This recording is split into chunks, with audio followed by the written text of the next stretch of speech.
Et il est 18h si vous nous rejoignez à l'instant sur Europe 1 et sur CNews. Bienvenue à tous et à toutes. Tout de suite, on va partir direction Cahors. Se trouve le correspondant d'Europe 1, Benjamin Peter. Bonsoir Benjamin. Vous suivez le convoi depuis Toulouse. Quelles sont les revendications de ceux qui font partie de ce convoi, Benjamin ? Eh bien, écoutez, oui, Cahors qui était effectivement la principale étape aujourd'hui. Les revendications, elles sont simples, c'est la liberté. C'est des gens qui sont principalement contre le pass vaccinal, aussi contre le vaccin. Et en fait, c'est effectivement ici à Cahors que se sont retrouvés tous ceux partis de Perpignan hier, de Toulouse, de Tarbes ou de Castres ce matin. Alors le calme est revenu. Ici, ils ont repris la route tout à l'heure, direction Brive, puis Limoges, puisque c'est là qu'ils vont passer la nuit. Et quand on additionne tout ça, ça commence à faire pas mal de monde. J'ai compté plus d'une centaine de véhicules, probablement plus, mais c'est très difficile à évaluer parce que les gens ne se suivent pas vraiment. Il y a des groupes qui partent un peu chacun de leur côté. Il y en a certains qui ne font que les accompagner, parfois seulement sur quelques kilomètres, pour une étape peut-être seulement. Donc difficile de voir s'ils iront jusqu'à Paris ou à Bruxelles. Et puis dans le cortège, donc il y a des gilets jaunes qui veulent relancer le mouvement. Je vous le disais, des anti-pass, des anti-vax, des gens qui manifestent pour certains pour la première fois de leur vie. Et beaucoup n'en reviennent pas en fait de l'ampleur qu'a pris ce mouvement. Il y a cette solidarité aussi incroyable. À chaque étape, il y a des gens qui ne peuvent pas participer parce qu'ils doivent travailler ou tout simplement parce qu'ils n'ont pas réussi à se libérer et qui ont préparé des provisions. Il y a les coffres vraiment qui se remplissent de nourriture, de quoi tenir un siège. Mais tout ça, ça se déroule dans une ambiance assez calme, très calme, même plutôt bon enfant. Et jusqu'ici, sans débordement. Encore une question. Comment est-ce qu'ils ont réagi à l'interdiction de la préfecture de police de Paris et le ministère de l'Intérieur qui a dit attention, il y aura des barrages partout ? Alors ils l'ont appris ça ce matin ou sur la route tout simplement, et quand on en discute avec eux, personne n'est vraiment étonné, ils s'y attendaient, mais quelque part ça provoque une forme d'indifférence. Il y a un côté on avance, on verra bien. Ils restent très déterminés à aller le plus loin possible, même s'ils doivent stationner en périphérie des villes, que ce soit Paris ou Bruxelles. L'un d'eux me disait on va prendre des chemins de renard pour se faire discret et entrer quand même dans Paris. D'autres se disent que finalement en enlevant les pancartes et les drapeaux, ils redeviendront de simples automobilistes et qu'ils voient mal comment on pourrait les bloquer.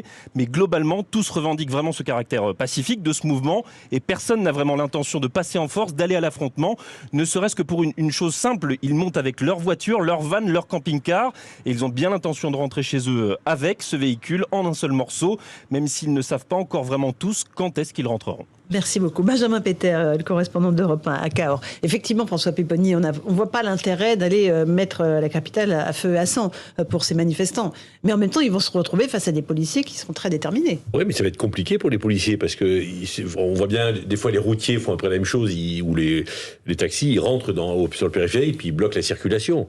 Mais comment interpeller des gens qui sont en train de conduire Comment choisir ces gens-là ?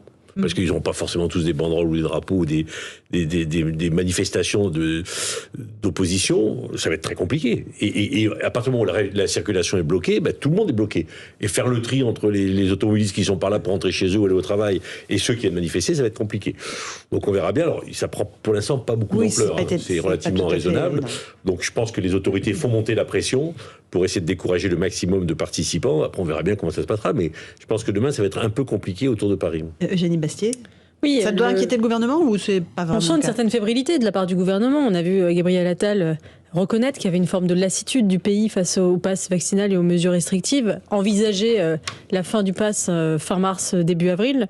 Donc on voit bien qu'il y a quand même un gouvernement qui sent qu'une colère monte dans le pays et qui se demande peut-être s'il n'a pas poussé le bouchon un peu trop loin en validant un pass vaccinal au moment même où l'épidémie recule. Et finalement, est-ce qu'il n'a pas poussé son avantage un peu trop loin pour ne pas se dédire jusqu'à provoquer finalement la mesure de trop qui peut mettre le feu à un pays qui, on le sait, est très inflammable. Depuis 2018 et la crise des Gilets jaunes, jamais finalement le phénomène des Gilets jaunes ne s'est véritablement réédité, malgré les nombreuses tentatives, notamment de la part de l'extrême gauche, de réactiver le mouvement. Jamais finalement il y a eu une résurrection. Est-ce que à la faveur justement de ce nouvel enjeu qui est celui du pass vaccinal, ce mouvement peut renaître?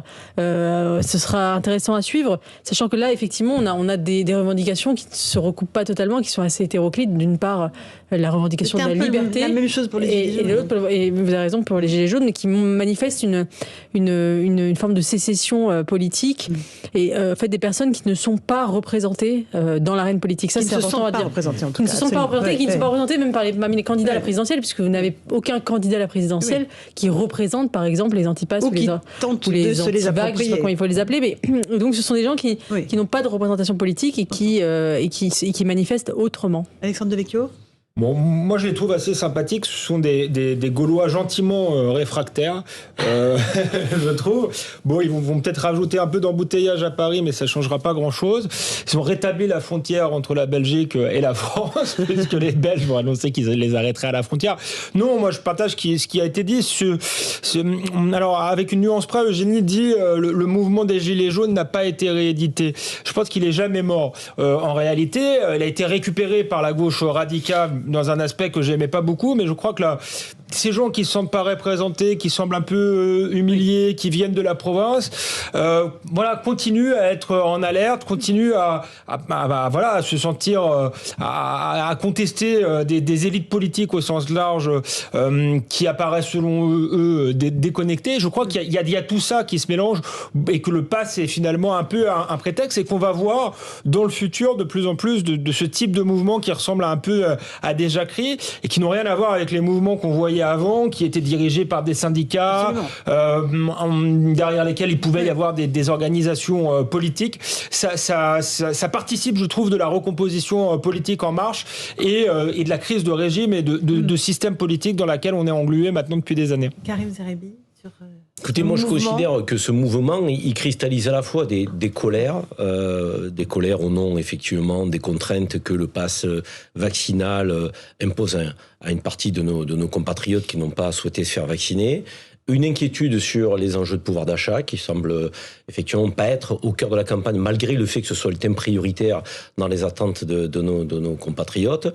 Mais tout ça est fait dans une ambiance plutôt bon enfant. Donc c'est un peu le paradoxe. À la fois, on a des gens en colère qui sont pas contents, qui sont inquiets de l'avenir, qui sont défavorables aux mesures qui sont prises par le gouvernement, mais qui indiquent ne pas vouloir braver les règles, s'opposer frontalement aux forces de l'ordre, et vouloir se réunir, se retrouver pour être entendus. Alors, on est dans une période présidentielle, on pourrait se dire, mais qu'attendent-ils pour choisir un candidat de l'extrême droite à l'extrême gauche, en passant par le centre, ils pourraient avoir le choix. Mais le problème, c'est qu'il n'y a pas de projet politique qui semble répondre à ces colères-là. Et c'est ça qui devrait nous interpeller aujourd'hui. C'est qu'il y a une forme d'unanimisme et d'unanimité sur le pass vaccinal. On n'a pas d'opposition sérieuse, structurée, qui dit voilà, votre gestion, elle n'est pas bonne et voilà ce qu'on me propose. Et puis sur le pouvoir d'achat, c'est quand même plutôt des mesurettes, des chèques par-ci, des chèques par-là. On n'a pas le sentiment que structurellement le dossier est pris en main par les candidats, tous les candidats. Et donc là, il y a une forme de frange de la population française un peu orpheline dans cette campagne électorale et qui ne trouve pas d'autre moyen que de se réunir, de se rassembler pour crier à la fois leur inquiétude et leur colère, mais toujours dans un bon esprit. Et moi, j'espère... Pour l'instant, c'est bon enfant. Oui, mais il faut que ça dure, parce que ça désavouera aussi ceux qui diabolisent un peu facilement les Français avec lesquels ils ne sont pas d'accord. Il faut arrêter de les diaboliser facilement. Ouais, je trouve aussi dans la réaction du gouvernement, je ne sais pas si le gouvernement est fébrile ou s'il surjoue le côté martial et surjoue ce clivage entre les radicaux, parce que voilà, et eux qui seraient le cercle de la raison. Je pense qu'il y a un peu de politique là-dedans. Moi, ce qui m'intéresse aussi, c'est qu'ils vont à Bruxelles. On dit depuis tout à l'heure qu'ils ne se sentent pas représentés, et je pense qu'ils ont le sentiment aussi que le pouvoir leur échappe, et finalement, même s'il y a beaucoup d'anti-macronistes là-dedans, ça va au-delà de la personnalité d'Emmanuel Macron. Il y a la contestation d'un système politique où le pouvoir n'a plus le pouvoir, et un peu impuissant, et on ne sait plus très bien qui dirige. Il y a l'importance des marchés financiers, des organisations supranationales, de la Commission européenne. Et je pense que si c'est une évolution. Les Gilets jaunes n'avaient pas été à Bruxelles, finalement, c'est peut-être une forme de maturité politique. En même temps, j'étais assez curieuse, moi, Eugénie Bassine, de voir le niveau de soutien des Français par rapport à ce mouvement. Je ne suis pas sûre qu'il est très haut. Oui, parce qu'honnêtement, sur les antivax, il n'y a pas un niveau d'adhésion qui est très fort. Hein. Oui, il manifeste moins contre un manque de pouvoir qu'un excès de pouvoir, en l'occurrence, puisque c'est la question des libertés qui sont réduites par l'État, qui est au cœur de leur mouvement. Oui. Mais il faudra voir si vraiment la composition sociologique des manifestants recoupe celle des Gilets jaunes, ou est-ce que c'est une nouvelle population? Ce que disent nos envoyés spéciaux, c'est que ça recoupe un peu. Oui. Ouais, d'accord. C'est à la fois les gilets jaunes et les antivax. C'est un mélange un peu des deux, Et qui quant sont à pas les l'adhésion, mêmes. c'est vrai que le mouvement des Gilets jaunes Il n'est pas soutenu, avait suscité une énorme adhésion des mais là, Français on n'est sur le pas- long terme. Est-ce que c'est ça pas suscitera la frappant. même adhésion? Je n'en suis pas sûre, parce que on le voit sur les enjeux sanitaires, les Français suivent plutôt majoritairement les mesures restrictives du gouvernement Non, puis et entre guillemets, le parti de l'ordre. Ils soutiennent ces mesures même. Et ils réclament la liberté, mais je pense que c'est lié aussi à l'impuissance du politique sur les autres sujets. Si vous voulez, il y a un double agacement sur l'impossibilité de résoudre les problèmes concrets des Français, parce qu'il y a la question du pouvoir d'achat. À nouveau, il y a ces surfonds d'augmentation du prix de l'énergie. On pourrait penser aux problèmes d'insécurité ou à d'autres problèmes, et en même temps, un État qui devient de plus en plus tatillon et qui emmerde les Français. D'ailleurs, il l'assume apparemment, il emmerde les non-vaccinés, une partie des Français. Donc, je pense que l'idée, c'est essayer de résoudre nos vrais problèmes et arrêter de nous emmerder.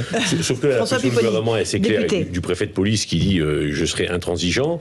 Il sait que de toute manière cette minorité, parce qu'ils sont ultra minoritaires, est perdue électoralement, et que taper dessus, il l'a dit, alors je ferai tout pour les emmerder, taper dessus, c'est plutôt bien passé. Oui. Et les Français disent, les antivax, on n'en peut plus. Bon, la grande majorité en tout cas. Et donc là, c'est de dire, ils veulent surtout pas que ça dérape par contre, que ça commence à Oui, parce que là, ça remonter du amusera monde. personne. Oui. Voilà, et donc on arrête tout de suite, on leur dit que s'ils montent, ça se passera mal, pour éviter que ça fasse tache d'huile. Mais ils savent très bien que de toute façon, ces gens-là, quoi qu'il arrive dans quelques semaines, ne voteront pas Emmanuel Macron. Donc de toute manière, perdu pour perdu, allons-y. On va La faire une... mobilisation ne en semble un mot, pas être Karim. très exceptionnelle quand même. Hein. Non. On parle de 300 à 400 véhicules.